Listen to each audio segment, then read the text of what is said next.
Well, once again I'm out in the shed, going to have a play with that, but got a few things to do out here, mostly with winterizing equipment that's going to be stored for the next several months, because, you know, might as well consider it winter now, because the shit weather's come and everything's wet and can't mow, and no point trimming and, you know, no point mowing or barbecuing or anything.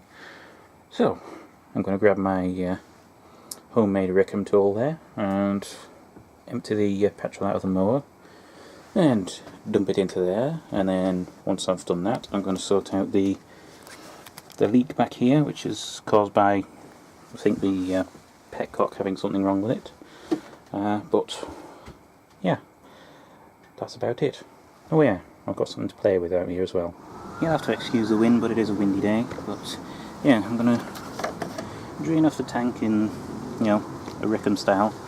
Just going to use this bottle, which I've got a hole in the top, and I've got this piece of tubing in there just to create a siphon device, and I just stuck a cheap 2-stroke engine weight on the end, so hopefully it'll fall through. Simple to use, just squeeze out the air, suck it back in. Starting to fill up now. Yeah, it's just a cheap way of siphoning petrol off. Okay, well, I'll leave that for a bit, and then when it's all done, I'll run the engine till the carburetor runs dry, and then that's that winterized. Okay, now that's all the fuel that was left in there, apart from what was in the bottom of the tank that I couldn't get out through that filter, so I'm going to use that in there once I get around to it, and for now I'm just going to go out there and I'm going to do a cold start on that mower, because I haven't used it in about 2 months. Right, cold start. Even though it's not really that cold, but whatever. Choke on. And ooh.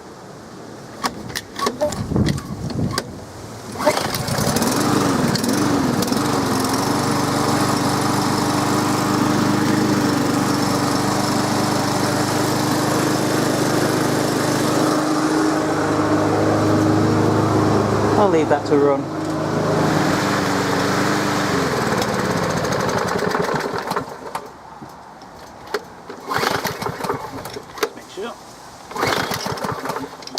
Yeah, she's done.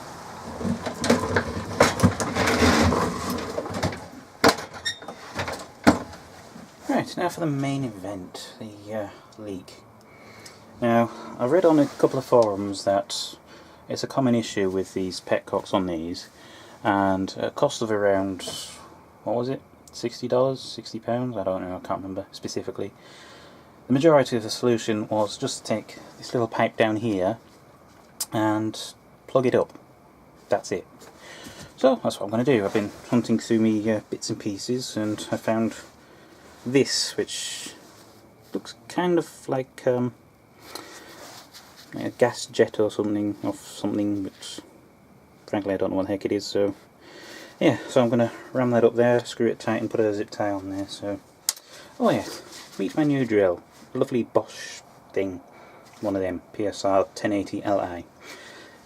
It's not entirely replaced the Black & Decker, but it's much nicer to use, much nicer to handle, and it's quieter. So yeah, anyway, time to ram this in the hole. That's what she said. Oops. Okay, that'll do.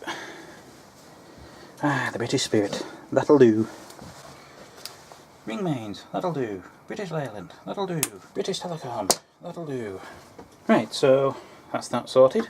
Hopefully that's the leak gone for good, and I'm going to just pour in the petrol, which was from the mower, into here. Fill her up to whatever level I get out of it, and fire her back up and get some proper light out here. Because although I love that little light that's up there, which is, you know, styled to look like a North American light switch, it's not very bright for when you're working on stuff. Okay, that's that filled. What have I got? Just under half a tank, so this will probably last about 4 hours, because Honda. Right, so choke is on, that's ready, so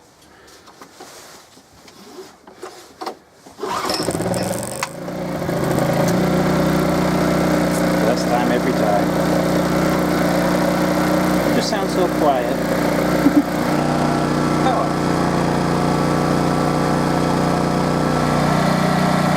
I'm going to have to move that outside because the fumes are getting blown back in because it's turning into a windy day, so unfortunately I've got to unplug everything and go back into the dark.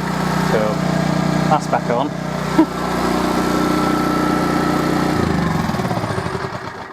Strobe party. I love this little light. It's one of them things designed to look like an American light switch. I think I've already mentioned it, but I actually bought this before before Big Clive did a video on them, so I beat him to it. And these are brilliant little lights if you can get them. I just wish I could have gotten some more, but Pound Stretch seems to have not got them anymore, which is kind of annoying. But oh well. Right, now things are running outside and I've got light, I can start playing with this piece of. I've actually shown this on Instagram, getting it working. It's basically a cheap Chinese piece of junk turntable which thinks it can do everything. It can't.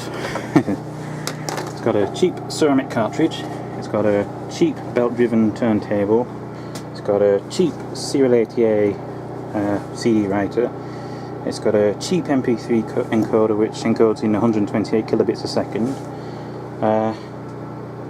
It's got a clock, which isn't right. It's got FM radio, it's got Bluetooth, got auxiliary input, all that crap, but the one thing I want to use it for out here is for the Bluetooth, so let's plug her in. And usefully, it comes with a remote, which isn't working. Nope, nope. That's really responsive as well. Bluetooth. See? It says blue. And the Bluetooth thing's flashing away. Okay, Bluetooth is on. I need to go to that. Ooh, connected to my Wi-Fi network. Right, so that's connected. Do I have anything generic? Oh yes, I do. I've got my Disco Rock.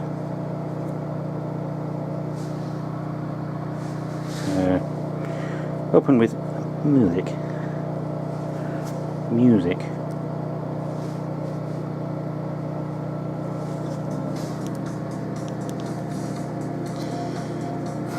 Turn up, come on.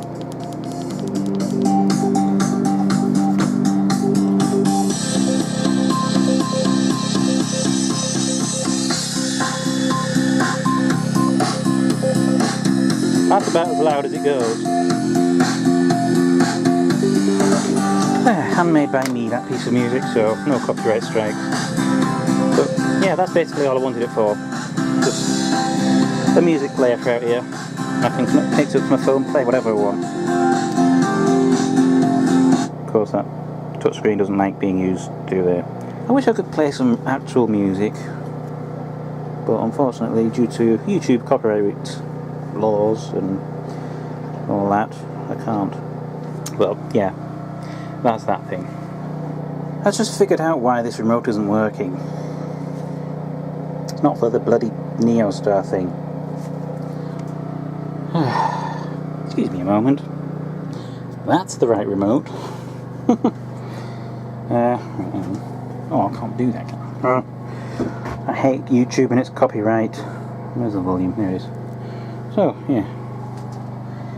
Volume up, volume down. Can go between the functions. Phono, tape. Oh yes, it's got a tape player on the side, and that tape player is absolute dog shit, frankly. No other way of putting it. Auxiliary in, which is there. Oh yeah, it's got headphones out if you ever wanted to actually listen to this crap. Tuner of FM radio. Presently not tuned in because it forgets everything when you switch it off. CD, yeah, it's just a cheap CD rewriter, which doesn't always respond when you press the bloody eject button. And I just press the function button at the same time. But yeah, USB back to Bluetooth. Yeah, so yeah, that's a piece of crap which is staying out here because it's a piece of crap. Don't buy one of these, seriously. Damn it, Jim, I wanted salt and vinegar.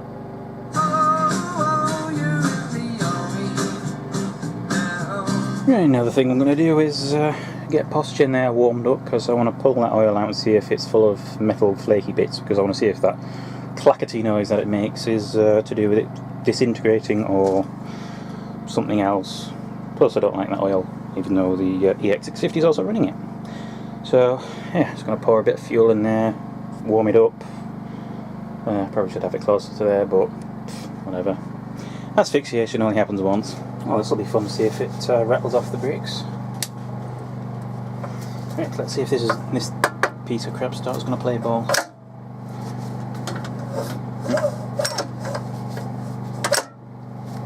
And oh yeah, sure.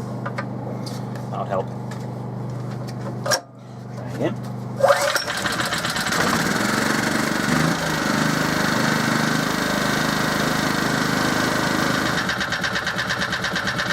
Idle's a nice big piece of crap.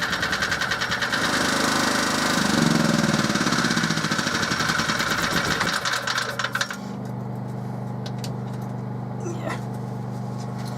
Oh, who tightened up this nut? Oh yeah, it was me.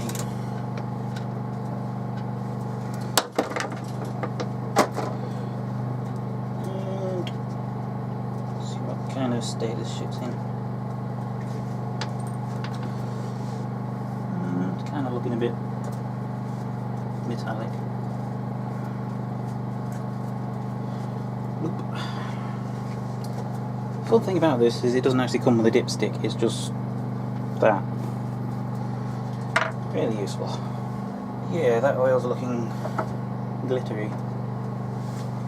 See if I can get the shot of it. Yeah, you can see the sparkles.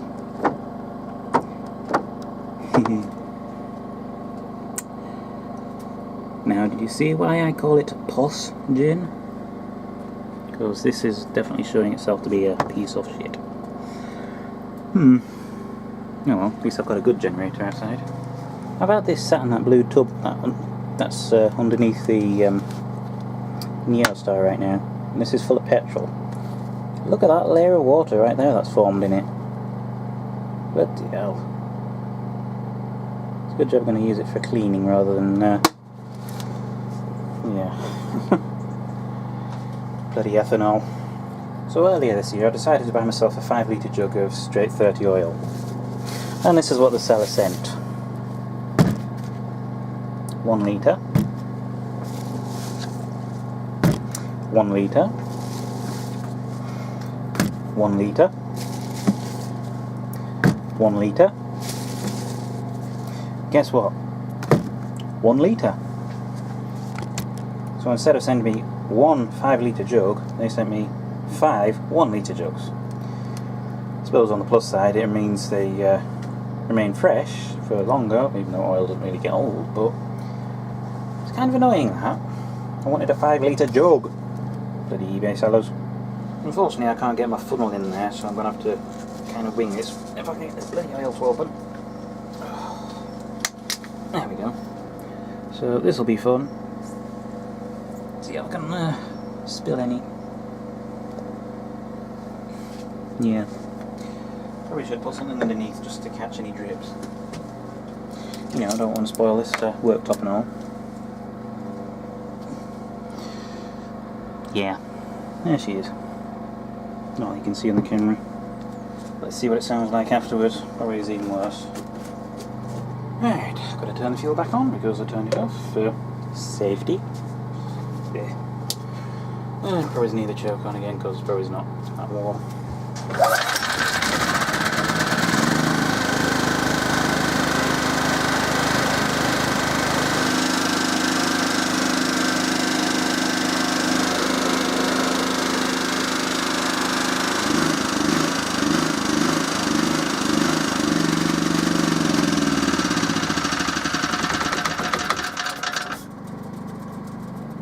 So, yeah, judging by the sparklies in the old oil, plus the sound of the clacketiness, I think it's falling apart internally, so POSgen lives up to its name.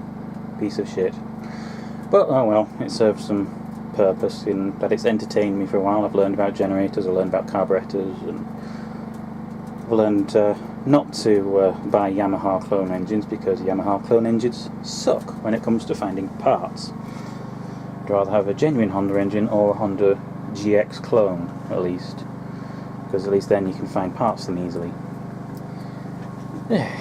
But oh well, maybe sometime down the road I'll probably drain the oil out of this, run a bit of two-stroke fuel through the fuel system, and pin the governor open and, you know, let it rip. Because what's the point of having a generator that you don't know whether it's going to survive or not? Ugh, that freaking beam! I just banged my head on it. See, if I stand up straight, my head is like up here, and I just walked into that. Oh, flipping heck.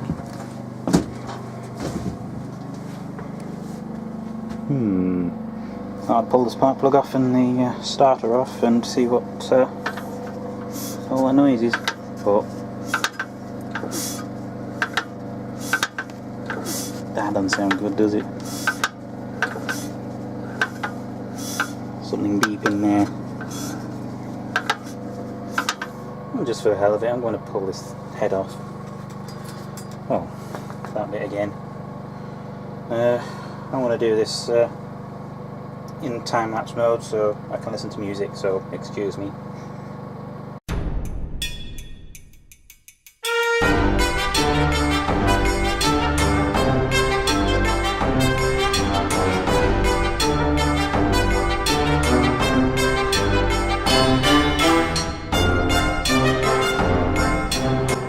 That's an interesting sign. Ooh.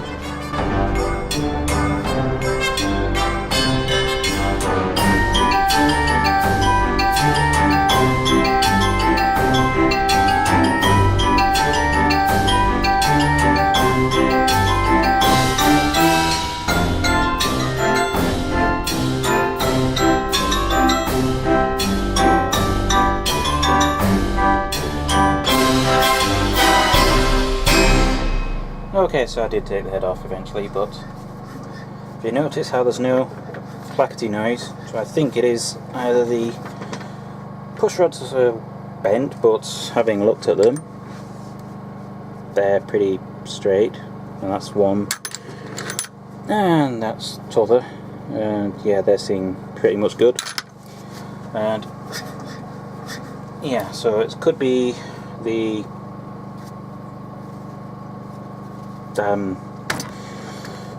you know, the thing that pushes them. The camshaft. There we go. God, I'm useless at remembering things. But yeah, so I think either camshaft is worn out, or the valve rockers weren't quite good enough. But anyway, I thought I'd have a look at the head anyway. That's quite flat.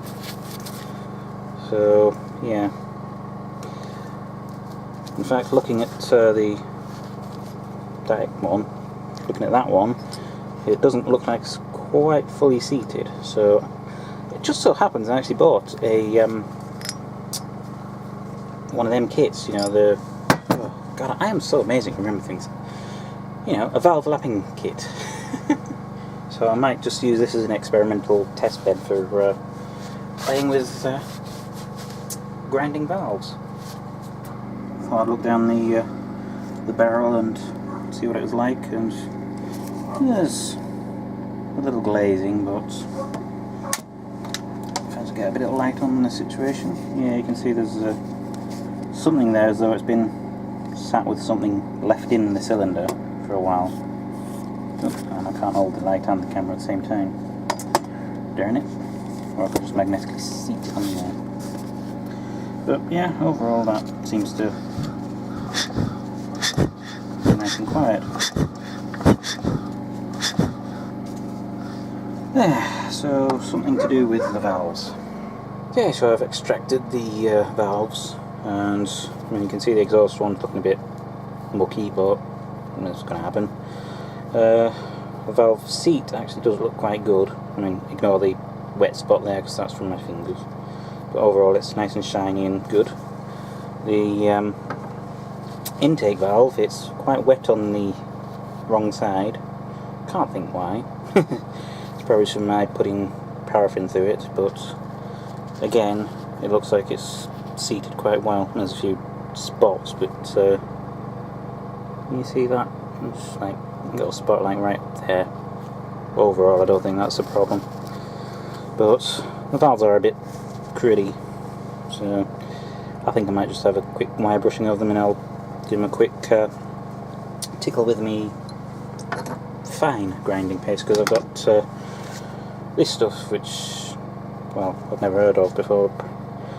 Made in India, but apparently it's an American company, so go America. Well, cleaned off some of the crap, gave them a bit of a wire brushing. Probably not the best thing for these valves, and I did the same for the head. Again, probably not the best thing for it, but yeah, it's POSgen. But anyway, it's time to give these valves a bit of a lapping. Oh, bearing in mind that I've never lapped any valves before in my life, so this is a first for me. So those of you who know how to lap valves, shut up. So I'm just going to use the fine stuff rather than coarse, because given that it was in reasonably good enough shininess, I think it'll be alright. So it goes on there like that, goes in there, and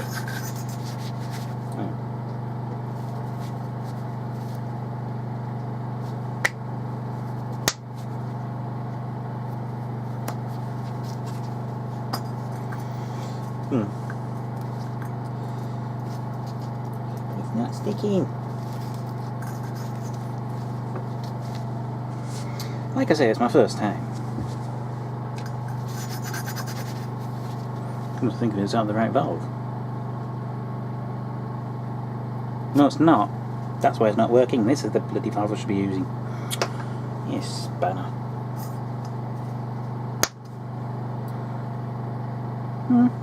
Got a nice seat though. Just the wrong valve.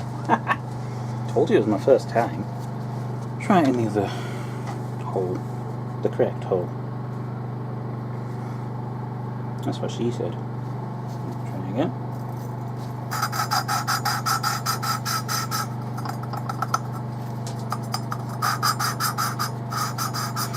That sounds better.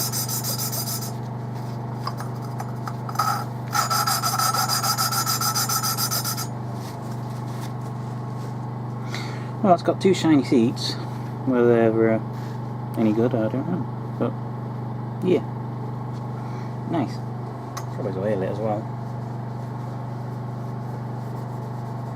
And the funny thing is, I've got an oil can here, but I need to restore it, and I just haven't gone around to it.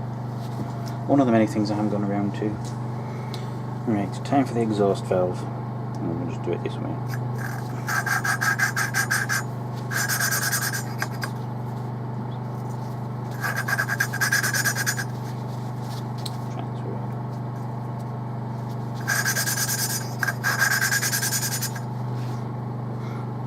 Yeah, that seems to have cut a good seat there, so I'm happy with that. Lovely.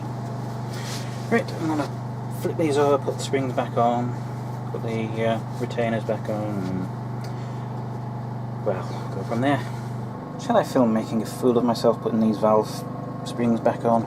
Yeah, why not? I think these are actually identical, so I don't need to do like one for exhaust, one for intake, so well, there you can see what I'm doing. And I've left the stability thing on. Oh dear.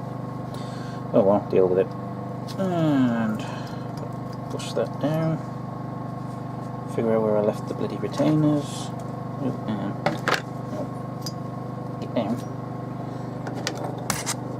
Of course, they would be on the other side of the bloody tripod, wouldn't they?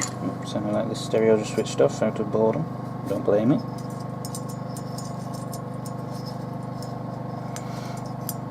Oh, just. So that's one valve in.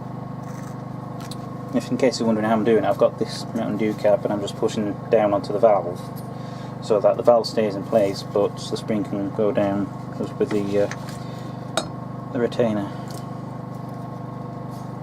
or cap or whatever you call this bit. Yeah, thumb.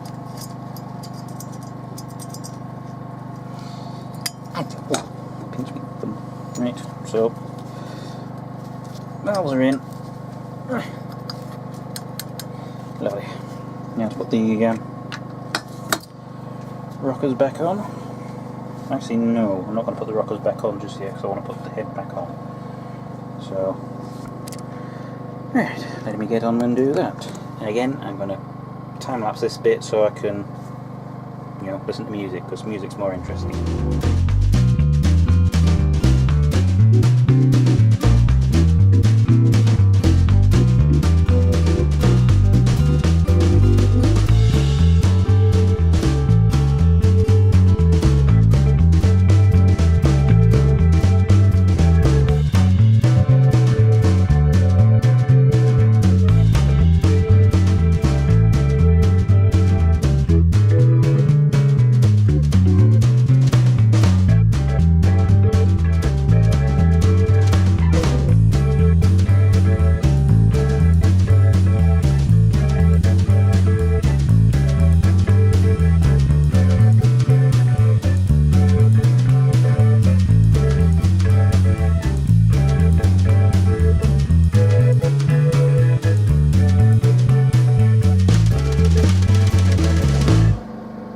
Okay, so head's back on, valves are back in, but yeah. So it's probably the camshaft that's not happy. Oh well. I tried. Well, I'm becoming unbelievably tired right now, so I'm gonna stop here and carry this on at a later date. So I'm going to close the video off here. So if you like the video, don't forget to give it a thumbs up. If you want to leave a comment, they're down in the bottom there. If you want to subscribe, the little round thing will be over here. And until next time, bye.